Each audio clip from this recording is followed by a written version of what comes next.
just catch on to one phrase and try to repeat that over and over again. A method called shadowing. Tool to mimic the person in front of you. But a big part is that we need to become a child in that language. Behavioral and social cues. And pace is how fast you walk or speak. So when I say p, and you're gonna look back one day and think, how did I ever think I wasn't gonna get through that? Welcome to the You Can Too English podcast, where I interview people about how they went from zero English to doing amazing things in English. And we talk about how you can do the same, how you can truly learn English. We'll talk about tips, strategies, and I'll explain difficult words that we use in this conversation. This real English conversation will be great listening practice for you too. So let's improve your future by improving your English. Well, it's great to have you with us today, Dr. Yassin. Thank you. As I was telling everybody, we're going to be interviewing Dr. Yassin on how he learned English. As you guys can see, he's doing an amazing job with his English now. So far. So we want to know how. Yeah, so far. You're doing a great job. Thank you. So yeah, Dr. Yassin, could you tell us a little bit about yourself? Who is Dr. Yassin? Yes. So hi everyone, I'm Dr. Yassin. As you could just call me Yassin. I graduated medical school here in Cairo at New Giza University. I studied in an American-based schooling system, so I did all the SATs, all the things, and then I went straight to college to study medical school. I just graduated, which is very awesome. Congrats! That's exciting. Other than that, I can't complain. And I grew up with a sort of multicultural approach to things. So my mom had a travel agency, so we were able to travel around a lot, and that's where I picked up a lot of languages and accents along the way. And so I also create content. I'm a content creator. I'm a stand-up comedian in Egypt, and I do a lot of other things, including volunteering and animal activism, just here and there as much as I can. And that is basically a small sum up of what I do. Yeah, that's great. It's hard to summarize an entire life in like a minute, but that's a great summary there. Yeah. I saw one of your videos where you helped rehab. Rehab for everyone listening is to like heal and get back to normal a little bird, and that was pretty cool. So that's awesome. You've got that was one of our good moments. Yeah. I'm sure that's really special when you see it actually work and they actually get back to normal. You can actually help them through rehab. So that's awesome. That was cool. Well, great to have you with us today. So for everyone listening in this podcast, the You Can Too English podcast, I'm going to be asking Dr. Yassin about his story of how he learned English, how he's speaking this well, for a few things. One part is to encourage you guys that you can too, right? At one point, Dr. Yassin was at zero English, and now he's doing what he's doing now, doing amazing things in English. And so you guys can do the same thing. When you feel discouraged, if I can never learn English, remember that you guys truly can. And we'll also talk about some different vocabulary throughout pronunciation. One thing that we can practice is congratulations, because we have to congratulate Yassin for graduating. So if you guys want to type in the comments, congratulations. And if you want to practice saying it, you say congratulations. But the short version is congrats. Congrats, a whole lot easier to say, and we say that a lot. So congrats, Yassin, on graduating. And what did you get your degree in? It was an MD? So I have a bachelor's degree in medicine and surgery. Okay, cool.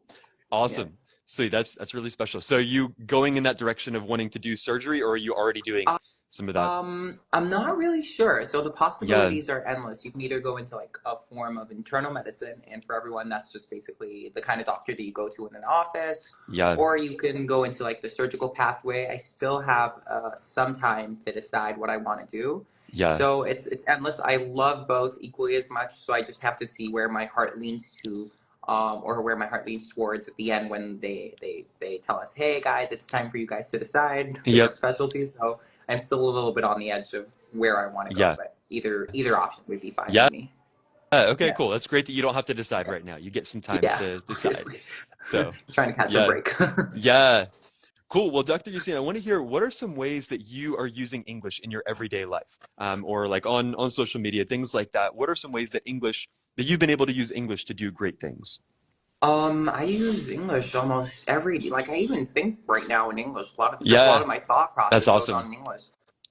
It goes on every day in my daily lives with my family, with people online, with a lot of my followers on social media, with a lot of people I meet on a basic everyday to-day thing. And a lot of what I'm seeing right now is that there is a huge shift in Arab countries where English is being mixed in every day with Arabic. So you're kind of intertwining. I think you might have seen that. So I guess I use English on a daily basis all the time. So Yeah. I think it's like you can't go without it anymore. Yeah, it really is. The language of the world is a cool thing that anywhere you go, like I could go to any country, any airport, and they're going to be speaking English there. Definitely. So it's a Definitely. really cool thing. That is, and it does, it ends up saving your life right now. Like if anybody asks me, I get asked all the time, what is the most important thing that I can teach my child? For people like, they're like people who are like their kids want to go to medical school or any of that. And I say languages, like you don't need to worry about anything else, but languages is something that will definitely get you out of a mess wherever you are. Yeah. So, yeah, that's very true. You're stuck in the middle of nowhere and you have no Wi-Fi, no internet connection. That's a great example there of how you need language to be able to communicate. So it really is a door to opportunity. Yes. So yes, that is true. So with that then, and that you have that key to be able to open up that door of English, when did you start learning English? Tell me about that journey of how you started and just some of that journey.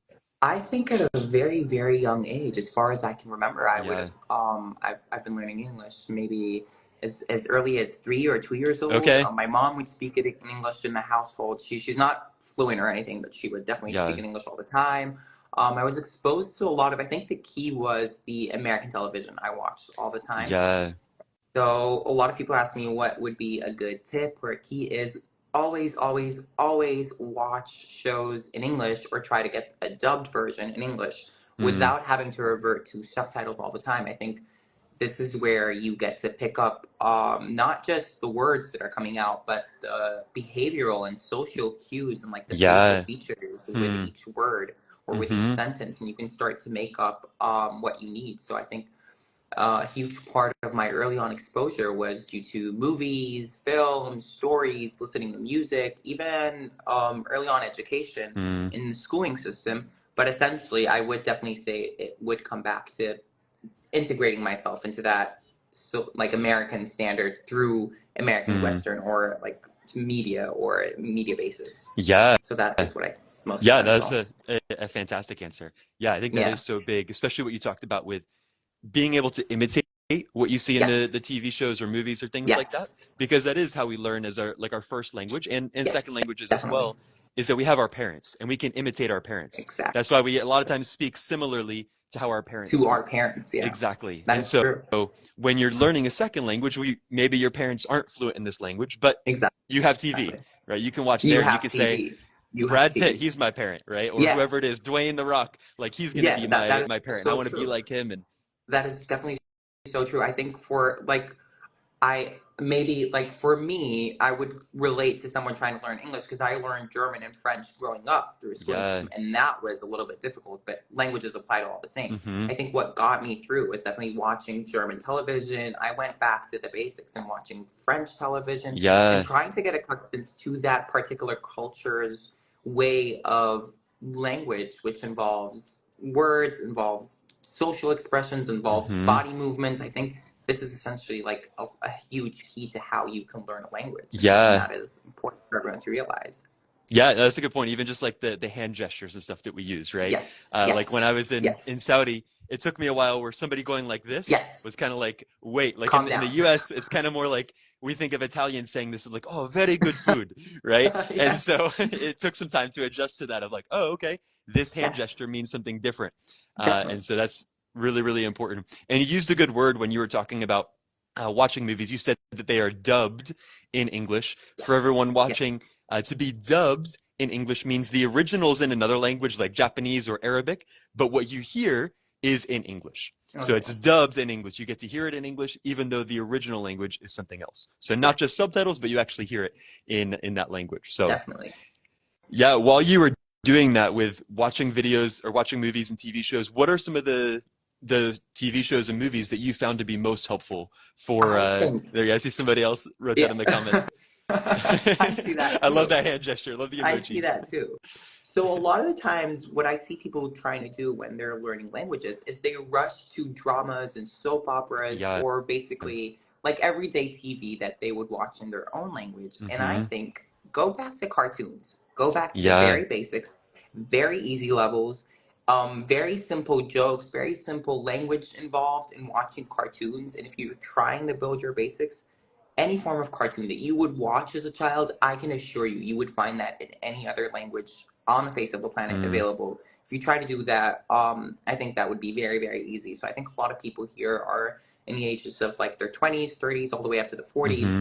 They've been exposed to similar cartoons all through their lives, and they can try to go back. I know it sounds very childish, and people would be like, would I watch cartoons at like 35 or like 32? I was like, yeah, you can watch cartoons. Try to go back and watch cartoons. These are perfect, and they're how kids learn, and that's what we don't realize. Our kids learn languages while they're watching their cartoons, or they're watching these young TV shows curated or made specially for children. And the simplicity with which they're made in is how essentially you can learn and pick up on language easily. And the pace is very appropriate. I think cartoons are the best way to go, to be honest. Yeah, that's a very good point there. Yeah, I'm going to comment on that. Just want to teach everybody, and you did a great job explaining curated. I love how you said it, and then you explained it as well. It's awesome that curated means that it's specifically put together for something for some specific purpose. So you said curated for kids, right? They specifically designed it to be for kids, and you said that the pace is really good. And pace is how fast you walk or speak, something like that. So you can go with a really fast pace and talk like this. You can go with a slower pace like this. So, I know. But yeah, that's someone mentioning earlier in the comments that I need to slow down, and I guess I really need to do that. And someone else is saying, let's watch Pokemon. Pokemon was one of the ways I go in any other language I speak. So Pokemon is a really good show. That's awesome. Yeah, that's a great example of one that was dubbed. I think it's originally Japanese, I would assume. Japanese, and, it's originally Japanese. Dubbed into a bunch of languages. Yeah. But that's a really good point with watching cartoons. Sometimes when we try to learn another language, we want to start off as an adult in that language. We want to start off at 25 years old in that language, but that's not the best way to learn a language. There's some of that where we can hold on to some of those ideas that we've learned throughout our lives, but a big part is that we need to become a child in that language. We need to be like born again in that language, become a baby in that language. And that part of that is that babies or little kids are okay with making mistakes, right? When a kid makes a mistake, they have no problem. And as native English speakers, all the time as kids, we made mistakes. Like I would say to my mom and dad, like, Daddy, I goed here. And they would correct me like, no, you went here. And that's just part of it. It's not like, oh, no, I can never speak English again. No. Kids are okay with it. They have no problem. And with cartoons specifically, that's a great example that if we try to watch something that we only understand like 20% of, 50% of, we're not really going to grow much. Instead, we want to choose something that we can understand 80 to 95% of. And so if cartoons help us with that, great to watch that. Whatever helps you to understand 80 to 95%, that's the perfect show for you. So if that is watching a baby show or a kid's show, awesome. That's going to help you grow so you can get to that later stage later on. So that is really wise. So what are some of the cartoons that you really enjoyed then? I know you mentioned Pokemon. Is there anything else that you really watched? I love watching Avatar: The Last Airbender. Avatar is amazing. It's a really good show. I also go back to the very, very basics, like Totally Spies. I'd watch that, or I'd watch Timmy Turner, Fairly Odd Parents. Fairly Odd Parents, what's the name of, I think it's called, in Arabic. I want to say it in Arabic. I can't remember the name in Arabic. I'll come back. I'll circle back to it. There's a show called Recess, Fusha. That was a really good show. Recess. It was on like Arabic and English TV. This was a really good one. I watch. Sometimes I'd go back and watch even the basics on the ones that were on Disney Channel. I'd watch The Sweet Life of Zack and Cody in German. I would do that in French. Sometimes you have Hannah Montana. I do that in German and French if I want to learn. And I do that all the time. And I think that is a really, really good way to go about it. These shows are originally in English, and it would be a really easy way for people to learn. Again, they're children's shows, so they can go on a really appropriate pace for everyone to try to like grab a few things here and there and a few expressions that can help them out here and there. And what are the shows? It's a pretty good question. But those are the basics that come to my mind right now. SpongeBob is one that you can definitely easily watch in any language. It's amazing, and it's funny, and it's very lighthearted. That would would be a good, oh, someone's actually saying Arnold. Arnold was a pretty good show that you could watch in English. These are all really good shows that are actually entertaining. You can watch in English and you're not going to feel bored, or you're not going to feel like this is a children's show. You're going to just be watching it and be happy with it. So yeah. Yeah, no, that's a great example. All those different ones are really good shows. Yes. It's funny how sometimes those kids shows are actually like really entertaining. Even watching them in English, I'm like, oh, I want to know what happens next. And so like there's, I don't know if you know the show Bluey. Bluey. It's like an Australian. I love that show. Bluey, yeah, Bluey's amazing. One of my wife's friends, they were in town, and she and her friends went out, and her husband and I stayed behind with the kids. And we started watching Bluey with the kids, and I was like, man, I need to see what happens next. And it's made for like very little kids, but it's a perfect opportunity to learn English because it's just interesting. You want to know what happens next. And so, yeah, don't feel bad watching kid shows. Those are a great way to learn. And like you said, Disney Channel shows are great as well. And I want to stress on something that you said earlier, is one of the ways we feel discouraged when we learn languages is the part where if we say something wrong, we feel a little bit shame come on us, we feel a little bit embarrassed. This is something that people have to definitely take out of their minds. You have to eliminate that thought process. Do not feel embarrassed. Do not feel shame. Be willing to make mistakes, because if someone who is like, if you were to go to the States and you were to speak English with an American and you're trying, they're never, ever, ever going to make fun of you for trying to speak their language, as opposed to what you can see with people here in your country who speak English at various levels. These people would they would tend to like, oh, comment or say something or try to correct you. Don't be discouraged. If you go to a native speaking country of English and you try to speak English and you're not at the best level, no one's going to correct you. Everyone's going to be very, very proud. Everyone's going to be very excited to watch you speak their language, and they're going to want to help you learn. And they're never going to correct you. They're never going to make you feel embarrassed. They're just going to let you do your own thing. And they're even going to try to help understand you and communicate with you on your own pace. So this is a very important thing. I feel like people should definitely keep in mind. Yeah, that is very, very wise. Yeah, really good insights with that. That's fantastic. I wanted to mention as well, you said, I'll circle back to it earlier. I'll circle back to it means I'll go back to this thing that I was talking about. So I'll circle back to what you were saying. And yeah, that's one of the most important things with learning a language, is just being okay with making mistakes, because we all make mistakes. And I think that's a really good point that I've heard the same thing from some of my students, that they say in the Arab countries that they're living in, when they're around people there, other Arabs have been very, very critical of like, you need to do it perfectly. But for native English speakers, we don't have that, right? It's just like, my goal is to understand you. As long as I can understand what you're saying, that's a success. That's a win. And so encourage yourselves. If you guys have anybody you work with who's like, oh, you made a mistake here, ignore them. Their opinion doesn't really matter about that. They have some maturity they need to grow in. Right? They're being immature. Exactly. That's a problem they have. It's not a problem you have. If native English speakers are totally okay with you making mistakes, they should be as well. And for everybody in the comments as well, everybody watching, it's an encouragement to you. Don't criticize people for their English mistakes. We want to encourage and make this a positive environment, because it's an amazing thing that people are trying to learn.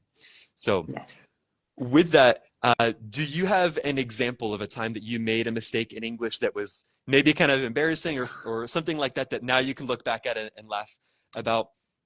I think when I was younger, I never got so we stayed in Canada for a while, and I think a lot of the times Canadians would say their native or local expressions, and I'd feel very frustrated because I didn't understand them, like the idioms and the oxymorons and all those, and I didn't understand them, and it would take me some time to be like, but again, it takes time and level, and I think the key to overcoming not understanding something or having a little bit of embarrassment towards it is patience and willing to learn over and over again and asking people, what does that mean? A lot of times we feel embarrassed not to ask, hey, could you clarify what that expression means? Or I can't really follow you. And then someone will be willing to explain it. And that's how you learn. Being curious about language and being willing to learn is how you overcome a lot of the obstacles.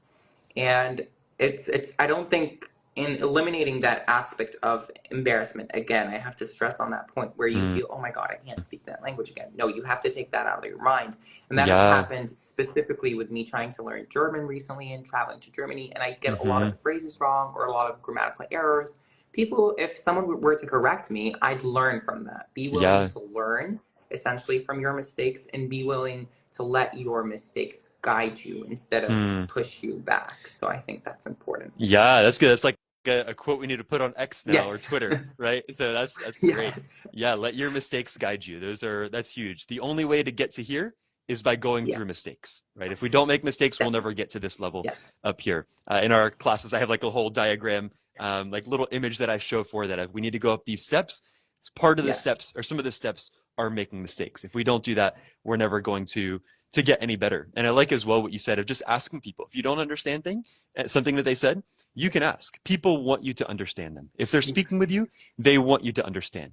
Sometimes they can tell if you're just like nodding your head, but you don't understand anything they're saying. People want you to understand. So if you don't, just say, what do you mean by, and say the word they said, right? It's a great indirect way to explain, or to ask them to explain it to you. You're not even saying, I don't know the word. Just, what do you mean by, They're going to explain it in the way that they're using it in that specific situation. So that is really big. Yeah, I had one where it was actually just a few years ago, I was in Tampa, and in Tampa, there's an area called Temple Terrace right nearby. Yeah. And it's like, I think 25% Arabic speaking or something like that. There's like a ton of Arabs that live there. Huge people who speak Arabic. Yeah.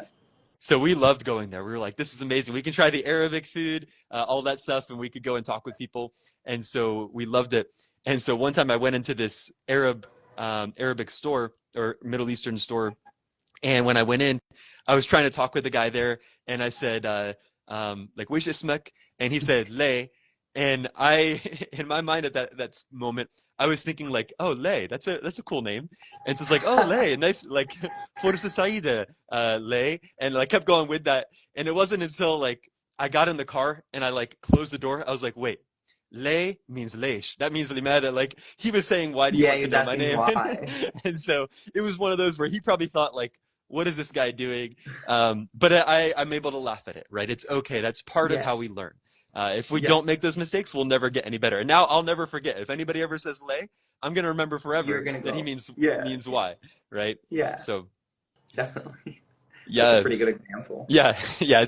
It's fun to have those that we can look back at and laugh about. So, but yeah, so in your journey, I know you said that watching movies, TV shows were really big. What are some other things that you feel like helped you out a lot with being able to master English and like you mentioned, German and French as well? Because again, we learn all languages the same way.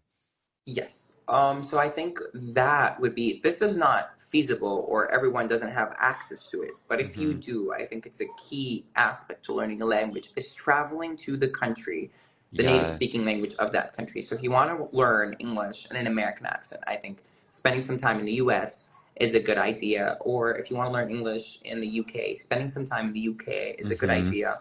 A lot of the times there are volunteering schools that are available for non-native speakers, and they help them learn the language. And I've seen that in the States, I've seen that in the UK, I've seen it in Ireland. So traveling is definitely a key to using English or to learning the language.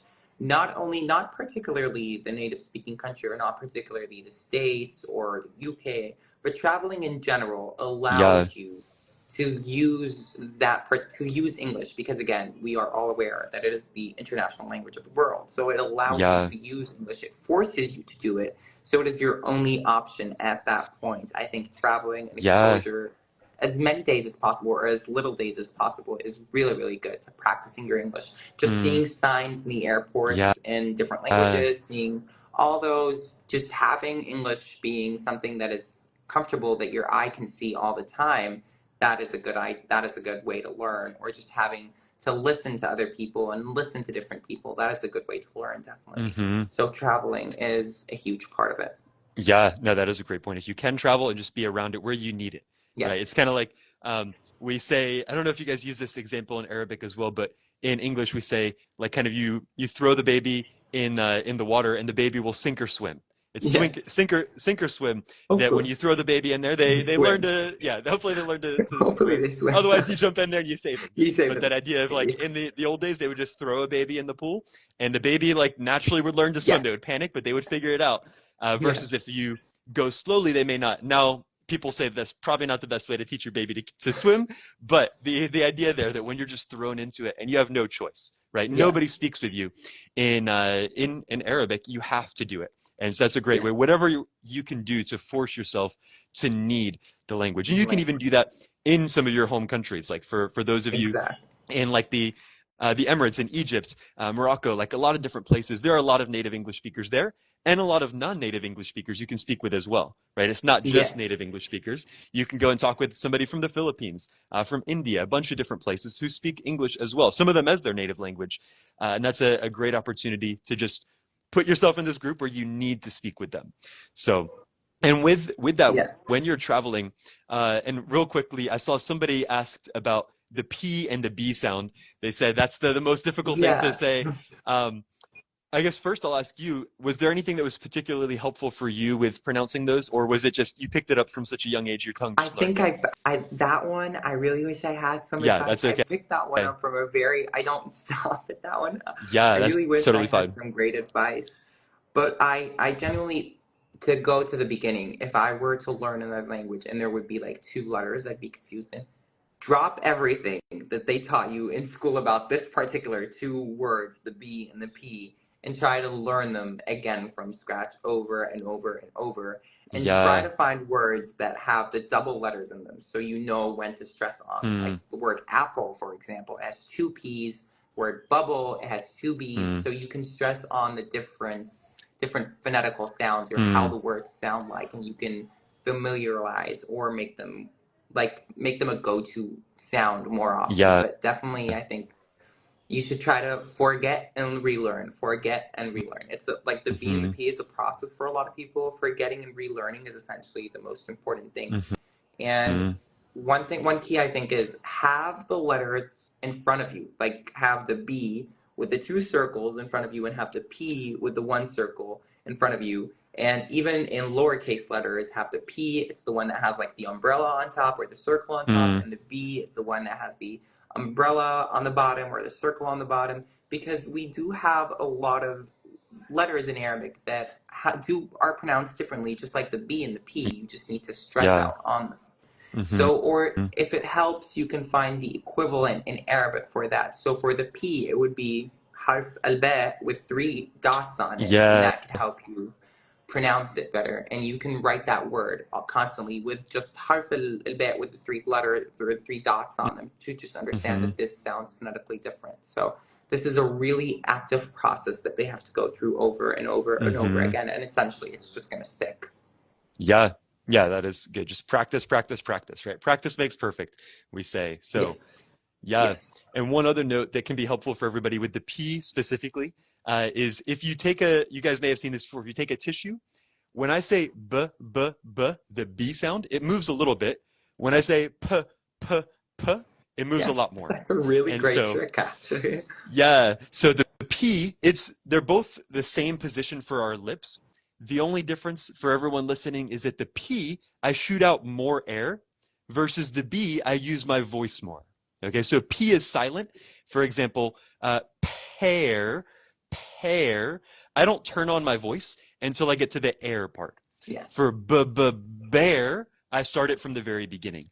And those are really helpful minimal pairs. Minimal pairs is the word we use when there are 2 words that are exactly the same except for 1 sound. So bear and pair, those would be a minimal pairs. It's just changing that 1 sound changes the meaning. And those you have in Arabic as well. Those were hard for me with like the ha and ha, the sad and sin, things like that. Really challenging. But the more we practice, especially just really focusing in on those minimal pairs, can help out a lot. So you guys are going to do an awesome job with that as you guys continue practicing. I also have a video on YouTube that's full, like 6 or 7 minute video about the P and B with a bunch of different examples that you guys can check out as well, because I know those are really difficult. For you, would you say that you did, or sorry, were you going to say something? Because I see someone saying, because in Arabic, they call the P البي تقيلة and the البي الخفيفة and the B البي تقيلة, so they call them خفيفة and تقيلة. This is one of the things you have to eliminate in order to start learning. This is a letter and this is another letter. They're 2 different letters, so don't fall in that pothole or don't make that mistake. It's a P and a B. They're not واحدة خفيفة and not واحدة تقيلة. They're 2 different letters. That's a really good point, because I see that sometimes when I make videos, or when some other people make videos, where maybe some other people do try to write the sound of the English in Arabic letters, or they'll ask me to do that. And it's actually, unless you're like a very, very like early beginner, it's not very helpful to do that, because they're not going to be the same, right? We have sounds in English that just don't exist in Arabic, vice versa. And vice versa means and the other way too. There are sounds in Arabic that don't exist in English. Exactly. And so if I tried to just use English letters to write the Arabic sounds, it would be missing. And so the best thing is to have the actual original letters there. And we can like use different phonetic ways of writing those. But that is a big thing, just to remember that there is no P in Arabic, right? You just don't have that. It's not just a light, that is like, it makes sense, a light B similar, but it is still a different letter. But it tends to cause confusion. That is my best guess to it. So don't try to go there from my standpoint. But again, to each their own. Everyone everyone learns on their own pace, in their own way. If it works for you, it works for you. So that is to keep in mind. Exactly. Everybody's journey is going to be different. For what works for one person won't work for somebody else. So find out what works for you by trying things out. And like you said, that's a great phrase, to each their own. To each their own. My grandmother used to say that all the time. She was British, and she would always say that, to each their own. It's kind of like, you have your opinion, you have your opinion. Whatever works for you, you have that. We don't all need to do the same thing. So to each their own. Whatever it is that works for you, or whatever your opinion is, you can go with that. So but yeah, so your accent, like your pronunciation is fantastic. Really, really good. Would you say that there was anything that you did throughout your life to help you with that? Okay, mimicry. Cool. Let's hear it. So mimicry, again, this is it's a basic child's tool to mimic the person in front of you. When I watch American TV shows, I try to mimic the sounds that are coming out. And when I watch British TV shows, I try to mimic that. So my English sounds completely different when I'm in the States than it does when I'm in the UK. I mimic the natives of that language. For me, it tends to be a lot easier to skim by or get by in the UK with a British accent than it is over in the States. And again, vice versa. Like you said, the other way around is true. So if I were to speak in an American accent in the States, that makes the flow much easier than with a British accent. So a key to that is to try to mimic, just catch on to one phrase and try to repeat that over and over again. So like, for example, water and water. And that's the way you go on about it. Try to mimic each of that person. You just need to decide on one country that you like. Like if you like the UK, go for water and go for the other things. And if you like the US, go for water and try to stress on different parts like the Americans do. But again, that you can pick up through shows and learn to mimic again and again and again and repeat those phrases over. Yeah. No, that's really, really good insight there. I like that word that you said, mimic. For everyone wondering, mimic, M-I-M-I-C, is when you try to act like the other person. So if I were mimicking Yassin, I would be like, okay, he went like this, I'm doing, you do the same things, right? I try to sound exactly like him. It can be annoying when somebody's doing it right in front of you, right? But it's really good when you're practicing with speaking. And so that's a great way when you're listening to a movie, TV show, anything like that. There are multiple ways you can do it. One, like you said, is to just take a word or phrase they said. And if you're, especially, that's why I think YouTube is great, is because you can keep listening again and again to the same 5 seconds. Yes. You hear it multiple times and you try to say it exactly like them. Try to imitate, mimic exactly the way that they said it. And just keep practicing. And at first it might sound kind of weird, but that's what babies do, right? That's what little kids do. Where at first, the baby, you say, let's go to the mall. And they say like, let's go to the mall. Right, like that. It sounds like very off, but that's them mimicking. They're trying to get that, and in 2 or 3 years, they end up having it perfectly, right? I see somebody wrote imitate equals mimic. Great, thanks for writing that there. But so thanks for writing those. But they do that, and that's part of the process. We have to be okay with it being a little bit difficult at first, and with sounding kind of like a kid at first. Like we said, we have to be a kid to get better. But there's also a method that can be helpful in addition to like specific phrases and words, is also helpful, a method called shadowing. And shadowing is really, really helpful. It's when you listen to a video and you don't stop the video at all. You just try saying what they're saying. Okay, so I'm listening to a video and they say, I went to the beach yesterday. And I'm like, I went to the beach yesterday. And you just keep following along with them. You're not going to get every word, and that's totally okay. You just try to get a little bit here, a little bit there, and you will grow with that. And it's a really great way just to train you, even for how, like our tone, our intonation, how we go up and down, our stress, how we do that with our voices in English. You'll really learn that really well. And you brought up a good point as well about like American English and British English. Fortunately, they're a lot closer than the different dialects of Arabic, where it's like almost like 98% the same words, but the pronunciation is the really different part, right? And so it is helpful for when we're doing the shadowing, the mimicking, to choose one dialect to try to imitate, okay? To try to mimic. If you're trying to mimic a British accent and an American accent, it can be kind of difficult. It can be confusing. You'll kind of get them blended together. If you first get really good with one, then you can try to mimic the other and try to learn that as well. So you can get both of those different accents. But yeah, that's a really, really great way to master it. So yeah, so that's awesome. Great job with your accent. That's cool that you've done some of those things. What are some other resources that have been really helpful for you on your journey of learning English? So a lot of the times when I'm trying to learn languages, you have readily available apps that can help you, like Duolingo, for example. You have a lot of groups on Facebook that will tend to share common words, and you can like try to integrate learning or try to put in the learning process of trying to learn that language in your daily life. So follow pages on Instagram like yours that will have teaching videos. Follow pages on Facebook that will have very common expressions in that language. Also try to use the apps, get in 20 or 30 minutes a day. You can go up to an hour a day trying to learn just new vocabulary, trying to improve. Trying to write is essentially important, and having constantly to listen to someone speak, whether it's in movies or podcasts are a big thing that you can listen to while you're just doing your daily chores or daily activities around the household. So, for example, if you're tidying up or cleaning up or like doing the dishes or the laundry, have a podcast in your ear or listen to songs. That is very important. I think that can help, and these are essential. I do that right now with French. I listen to French podcasts all the time. I have them. I'm not going to understand everything, but a lot of the times I come out with very nice expressions and the gist or the general idea of what's going on, and that's important. You don't need to understand everything particularly. You just need to like have a few words that give you the essential meaning of what's going on.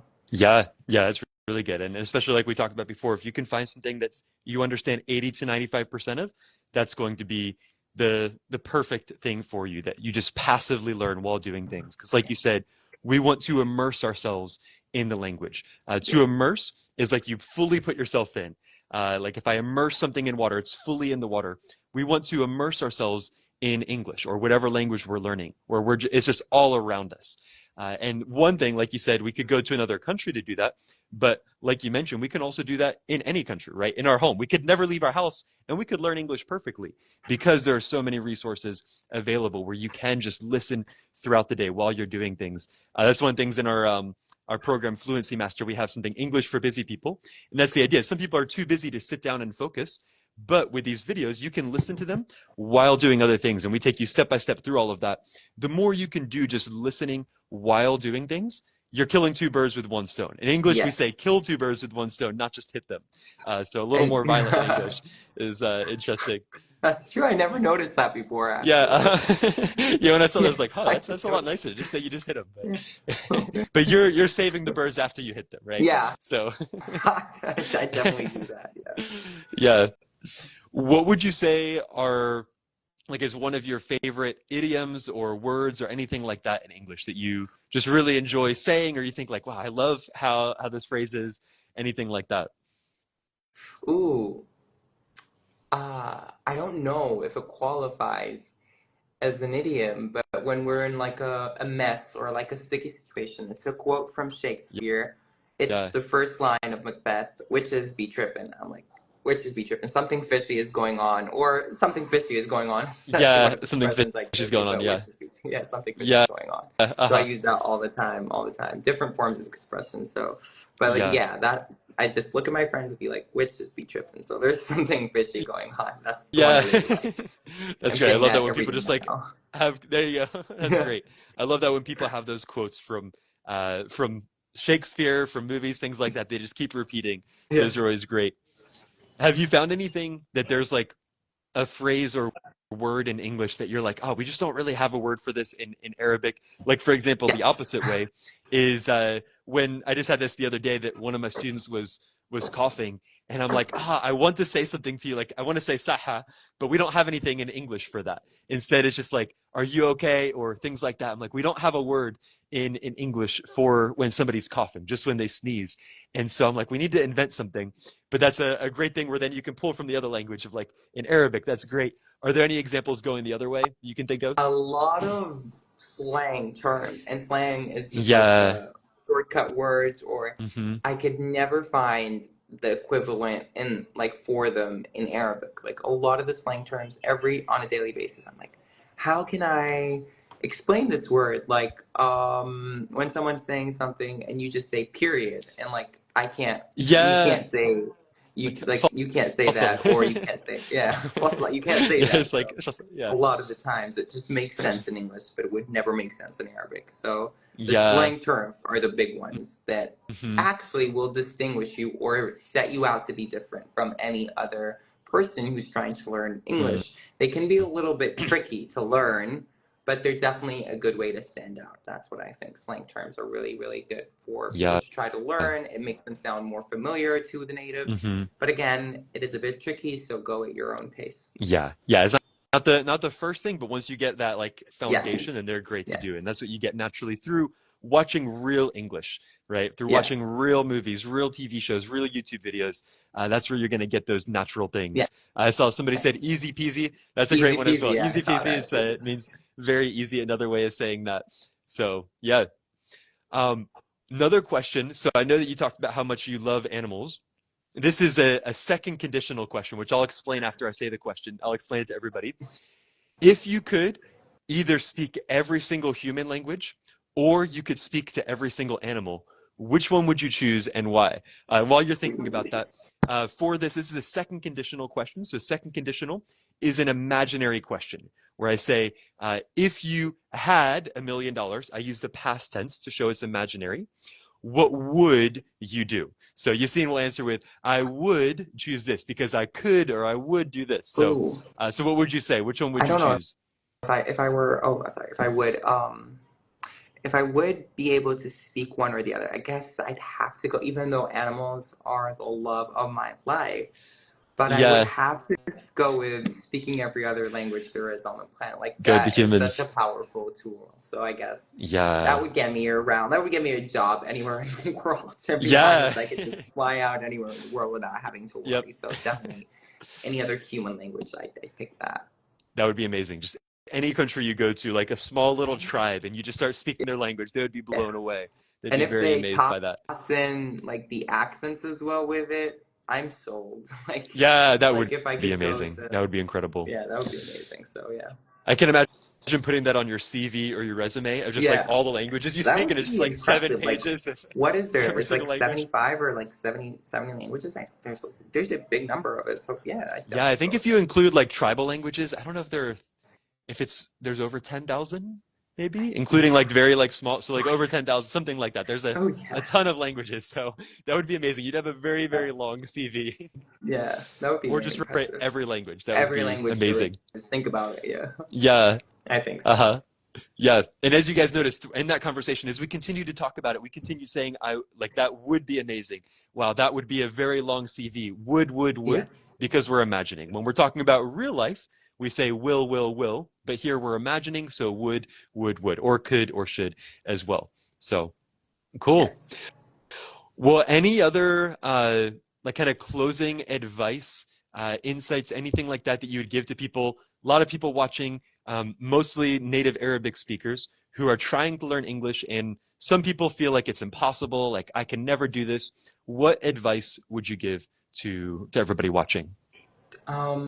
Number one, definitely know that it is not impossible. There is no such thing as impossible. As you mentioned earlier, practice makes perfect.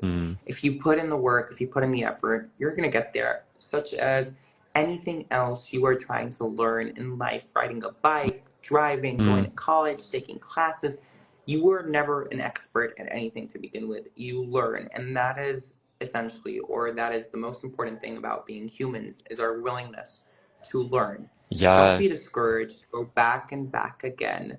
There's always that term. Third thing would be curious. If there's something that you don't know, always be curious. Challenge yourself. Don't limit yourself. Patience, number 4 or number 5, I don't know where we're at right now, but patience is key. They always say patience is a virtue, and it is key to definitely understand that you're going to come at some certain levels where you're going to feel like you're not getting better, and that is okay. With time, as time passes, you're going to cross those bridges. You're going to go over them, and you're going to look back one day and think, how did I ever think I wasn't going to get through that? So patience is key.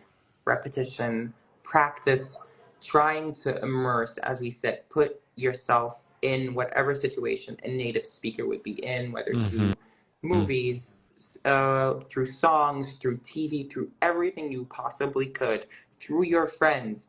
Try to find a good friend that's willing to learn. Companionship and having someone to go the long way with you is essentially important in learning languages. Whenever I'm trying to learn a new language, I always take a friend with me and be like, hey, are you interested in doing that? Because essentially we're going to practice together without that need for shame or being embarrassed of making mistakes because we're at the same level. So that is very important. I think these are my key advices. And that just doesn't apply only to languages, anything in the world. These 5 things. Yeah, those are really, really good insights there. I love that advice there. It's really great. And yeah, with that idea that doing it together with others, because it can get discouraging, right? Sometimes we're like, we get busy, we just don't want to do it. There are other things we can do, but to have somebody you can do it alongside is really, really helpful. I love that with my wife. She's also American, but also learned Arabic. We actually met at Arabic school in Jordan, which was really, really special. But didn't get together until years later. That God just did some really cool things to bring us together. But we love that, just being able to speak in Arabic together, right? It's somebody else I can practice with it. Even if there aren't a lot of Arabs here in Gainesville, even if I can't talk with anybody here, I can talk with her. She's not a native Arabic speaker. I'm not a native Arabic speaker, but we can still practice together. That's a great example that 2 friends, you're both native Arabic speakers, you can speak in English together, right? And that's a great way to practice. And that it's a safe place, like you said. And again, in our Fluency Master course, that's why we put everybody with people with a similar level in a Telegram group chat and things like that, to be able to practice in a way where it's like, sweet, we're all in this together. We're focused on learning together, being in this process together. So definitely. Yeah.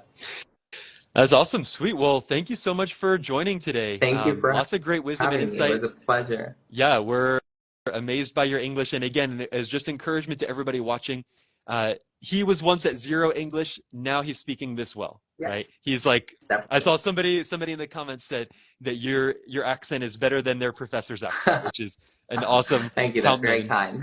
Yeah. That's very kind. You're just doing a fantastic job with that. So you should feel encouraged, and everybody else watching, you should feel encouraged that this is possible. Okay. You're going to get and there. if you're thinking, exactly. And if you're thinking in your mind, like, oh, well, he started when he was really young.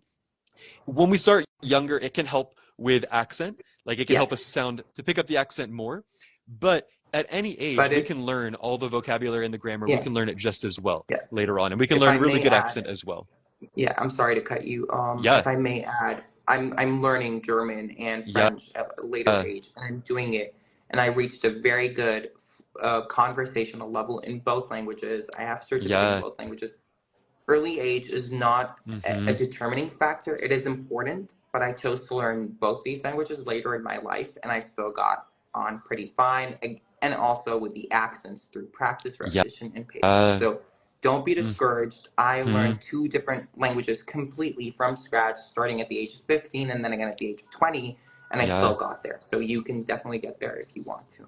Yeah.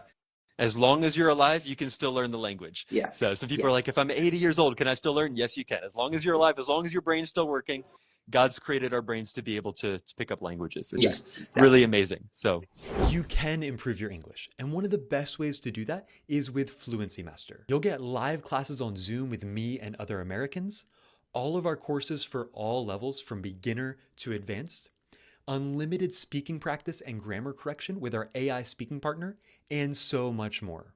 I've been teaching English to Arabic speakers for over 10 years, and I've put all of the best methods, strategies, and tools in one program so you can actually reach your goals. That's why students who finish part 1 improve their English on average by over 40%. So sign up today to improve your future by improving your English.